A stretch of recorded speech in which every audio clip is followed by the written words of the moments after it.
Welcome to the Charmed 3, an Expitality Outdoors short form series where I ask outdoor hospitality owners just 3 questions to uncover what really matters behind the places we love.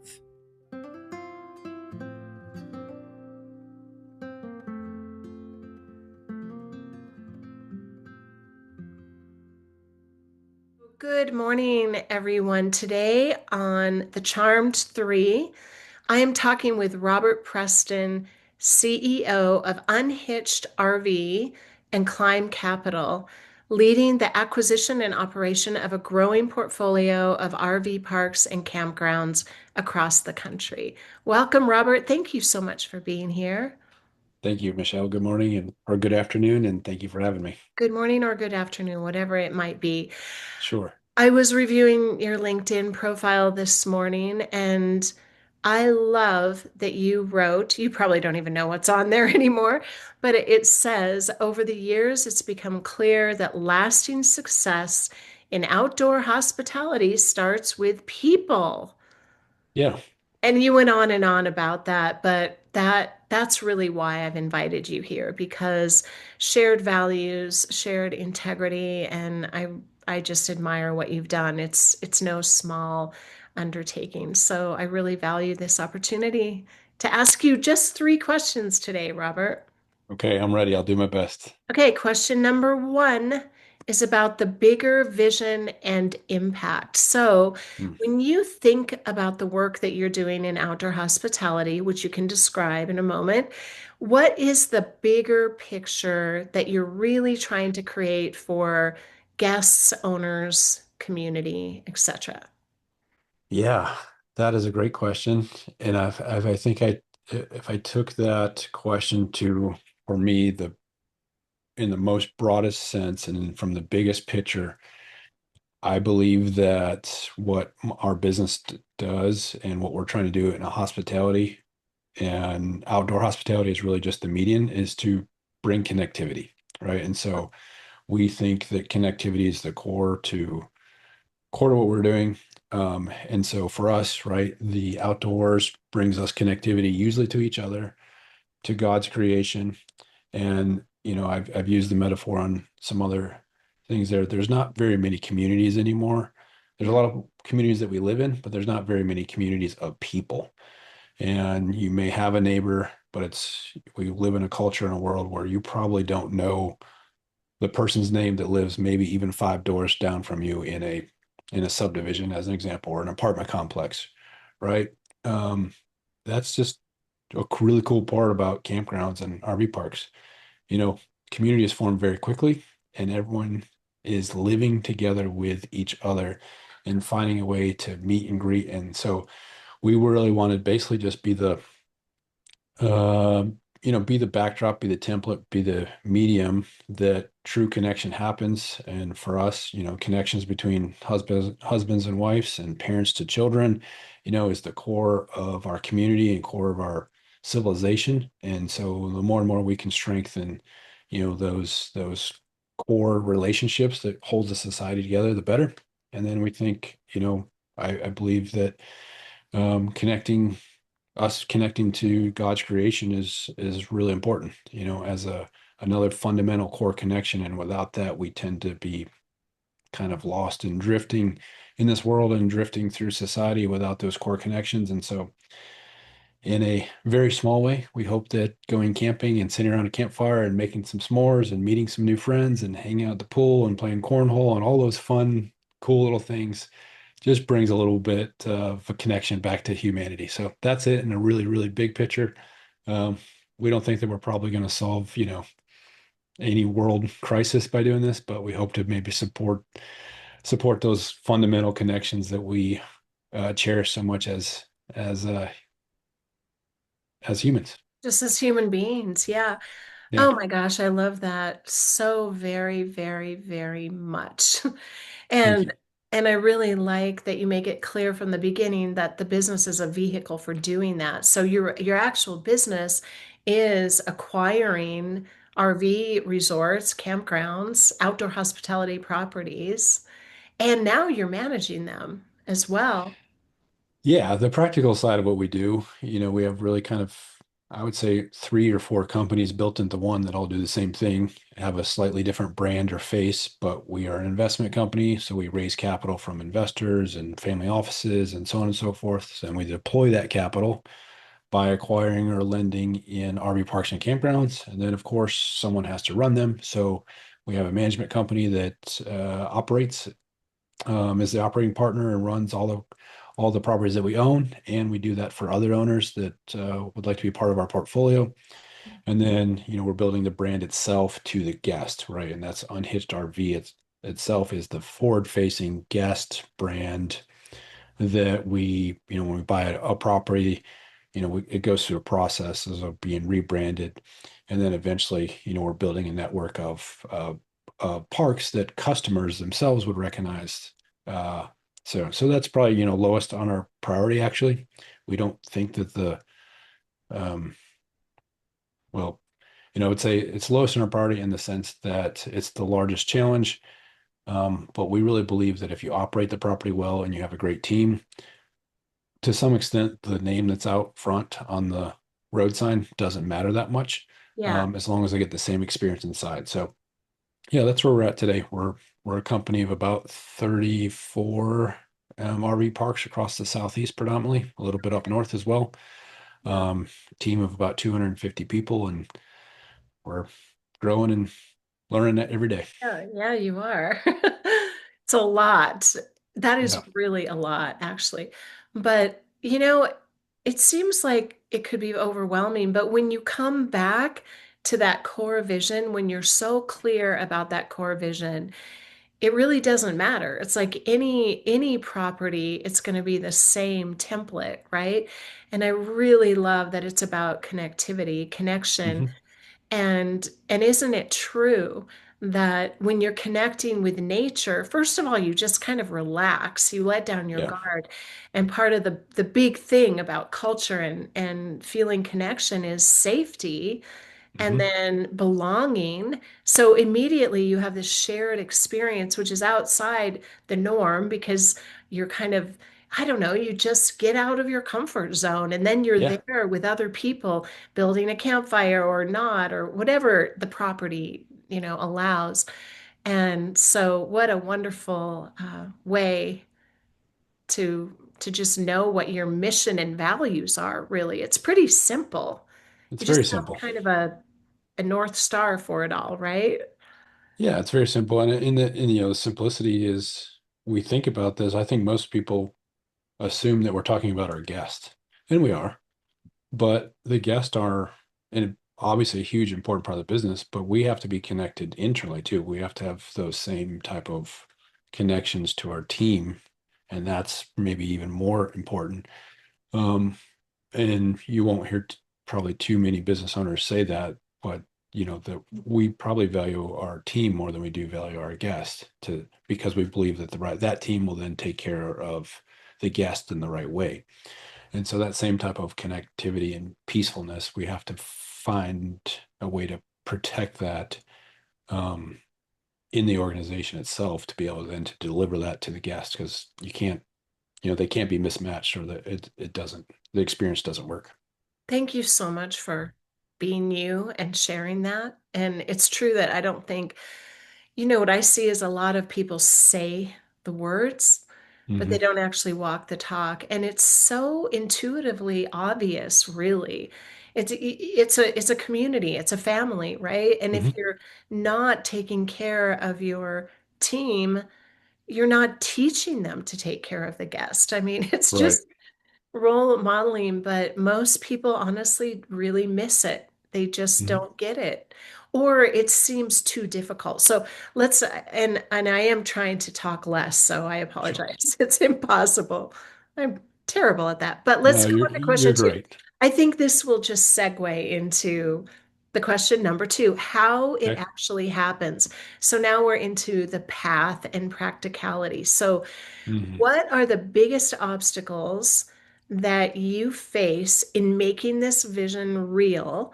And where do you see all of your work making the biggest difference? Wow. That's a hard question. I would answer it maybe. I'm not sure if I can give a specific question, but I would say the way that the methodology about answering that question may be helpful. Um, and so, as a company and as a business, we have to determine what the goal is, what the end product is. In let's be blunt, the goal of every business is to make money, right? That's the goal of the business. Now, the why, I think, goes back to connection, right? Our goal is not necessarily to create connection, but that is the why. That's the driving force. The goal for an enterprise has to be to make money, right? Otherwise, they cease to exist, and then you don't get to execute the why. So when we set the goal, we have the why, then we have to go back and look and see, well, what is the thing that is most restrictive for us? What's the thing in this process that is the bottleneck, the choke point, the roadblock? And that sometimes changes, maybe daily, maybe monthly, maybe only yearly. But if we had to look at that, then I think, frankly, one of the biggest, excuse me, one of the biggest obstacles that we face for our industry is unfortunately sometimes out of our control. And one of those biggest obstacles, I would say is sometimes the vehicle itself, right? So Mhm. let's take the standard camper or fifth wheel or class A or class B, C motorhome. It's an industry where the product itself is inherently not very well built, right? And so that creates that creates a roadblock for people entering the industry, right? So that and then that thus changes the supply of gas that's possible for us to attain. So I think that's a major hurdle that is currently out of our control. Now, I think there's some really cool people and companies that are working hard from the manufacturer perspective, from the dealership perspective, from the OEM perspective, and then us at the campground owner perspective. When we can start bringing all those together and solving that puzzle for the guest, because it's the same person, it's the same person who bought the unit Right. from the dealer, has the maintenance problem, and then is using it. It's the same guest we have across the board. And right now, I think the industry is fragmented in that I'm trying to help that guest in my way, and then the dealer is trying to help them in their way, and the manufacturer so on and so, or harming, right, on the negative side, and we're not working together. So I think that's one of the biggest obstacles. It's also probably the way that I think, or that I would hope to make the biggest difference is, down the road, that it's an industry that's not thought of so fragmented. We tend to equate it to like the dealerships and the OEMs are treating this like a car sales. You sell a Mhm. product, someone uses it. We're treating it like a hotel where there's someone who's got a guest in there, but it's not the full picture. Unlike if someone who buys, it'd be the equivalent of a car dealership selling a car, and that car, was only used to go to the restaurant to Right. buy food. Yeah. That's the only purpose they ever used it for. Yet the restaurant tour and the car dealership didn't know or talk to each other. That seems pretty silly. And that's the scenario we're in. Robert, no one has ever mentioned that in all the people that I've spoken to, that disconnect from the manufacturers. So I think that is really insightful and fascinating. I And it, didn't come up with it, so I'm not going to take credit, but well, it's just an interesting insight and concern. And another good reason to buy some tiny homes and put them on your sure. on your property so that Yeah. when their RV breaks down, they still want to come back, but they Yeah. can just drive their car there. How fascinating. Okay, well, on to question three. Sustainable success. And everybody's talking about longevity and quality of life right now, which is Yeah. really great because nature plays a part in that, right? So, okay, question. What does sustainable success really look like in outdoor hospitality? And what do you think owners need to get right to protect both their business and their own quality of life? That's like a dissertation you could write on that. Yeah, there's probably not a simple answer there. But I would say if you can make your business, which we have not yet achieved, but if you can make your business and outdoor hospitality boring from an ownership and operating perspective, Great way to say that. you probably significantly increase your quality of life, right? So, and Uh-huh. it, that would tie into the processes and tie into strategy and all that type of stuff. But at the end of the day, like when you can make a business boring from an owner's perspective, you've really probably actually achieved what you're looking to do. As counterintuitive as that sounds. It sounds wonderful. Yeah. It sounds what, all the stuff out there now, like buy a boring business. And I think, why didn't I do that Yeah. 25 years ago? Why does it always have to be something innovative and creative and passionate and all of that? But you're absolutely right. And what does that do? So what happens if you're able to create a boring business from the bat? Yeah. I think buying a boring business and then creating something and turning it into boring are significantly different because, I would have it's entrepreneurs are just built differently. Yeah. I would have no desire to buy a boring business because I'm not going to put my skills to work.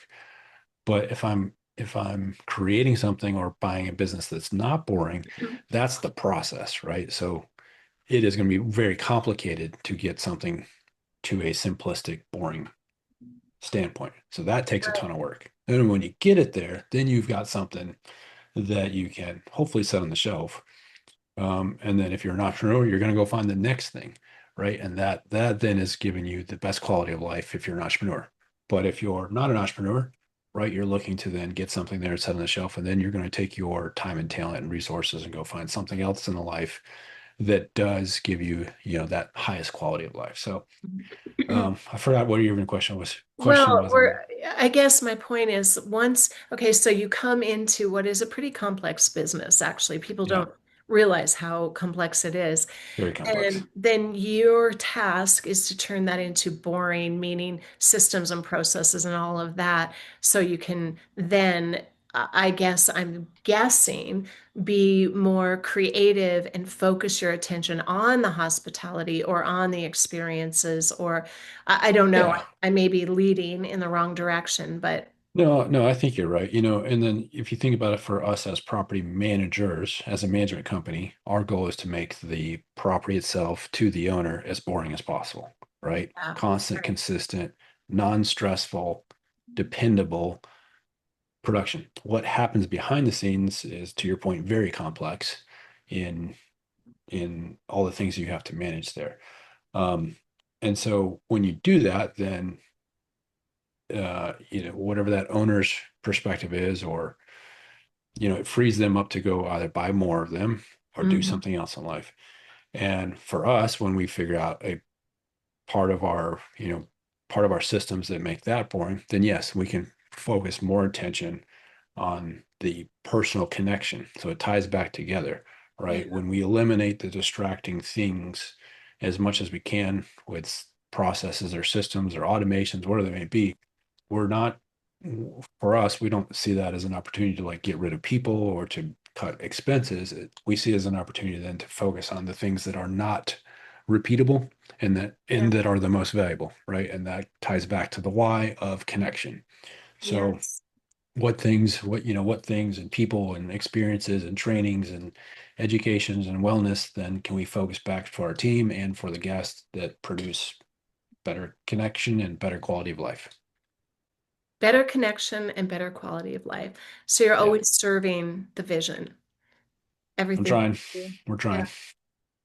Some All days right. it some days you don't see it Well, entirely, but from a yeah. big picture, that's what we're trying to do. It's going to be hard for me to cut this off at three questions, but Okay. this is how we go. We roll with this, Robert. Thank you so much, honestly, for sharing your wisdom and just giving us kind of a peek behind the scenes of your business and your mind and the truth about what it really takes, honestly, to build an outdoor hospitality business and experience that that doesn't just look good on social media, but Hmm. but is really sustainable, with your team and you're building it responsibly and everything. So, um, I are you open for a bonus question? Sure. Okay, good. So, Expitality Outdoors, let me see if I can read it. So, Expitality Outdoors has a tagline, and I'd Yep. like to just read this to you, and then if you could just give me your take on what this means, okay? And Sure. that is that people are inspired not by what they know to be accurate, but by what they can believe is possible for them. And hospitality makes it possible for them to believe. Hmm. You might have to read that one to me again. Okay. Yep. People are inspired not by what they know to be accurate, Correct. but by what they can believe is possible for them. Hmm. And hospitality makes it possible for them to believe. Ah, I like that. Yeah, I like that. I think it's, very clear and evident. Facts don't motivate people, right? Very rarely. We think that we're rational beings. We are very irrational in most of our decision. So if we were rational, perfectly rational, we would present someone with clear facts and we would all come to the same answer all the time. We obviously don't do that. So um, the facts matter, but they're not motivational. And people are never inspired by what is possible or what is, I would say people are never inspired by something that's easy. They're inspired by difficult things. And difficult things require vision and hope that they are attainable. And so, yeah, I love the idea that hospitality really just sets the stage for both of those to exist, and that we are, again, maybe the template. We're the setting at the picnic Yeah. table for the banquet to happen on top of it. I love that. Yeah, exactly. That's how I see it. I love Yeah. the way you said that, actually. Okay, so final question. Gosh, Okay. I could talk to you about that all day. So there will be another opportunity where we can go deeper, okay? Final Looking forward to it. question is really, what one question would you leave for another owner, operator, or investor Hmm. In the space. in outdoor hospitality? Yeah. Yeah. I would, what question would I ask them? Well, I typically ask people, what's your biggest pain point, right? What's the problem that you're trying to solve? Um, And most of those things will boil down to only two or three things. And I think that we can help because we've already are dealing with it, have dealt with it, or going through that process. But so that's usually what I'm talking to other owners and investors is, what are you trying to solve? What can we help with? Of course, that's what you ask. How can I serve now, right? That's a Yeah. wonderful, wonderful question. Okay, thank you so much. And I'm looking forward to further conversations with you, Robert. I really value your time and everything that you've shared. And anyone who's watching, if you enjoy this kind of a conversation, please do subscribe. We'll be launching the real podcast pretty soon. But right now, we're kind of at ground zero on the YouTube channel. So share, and I hope that you really gained some inspiration today. Actually, you're very inspiring, Robert. Thank you so much. Thank God you so bless much. you Thanks. and have a Thanks. really wonderful weekend, okay? Get Yep. outside and I play. will. Okay. Bye. Bye.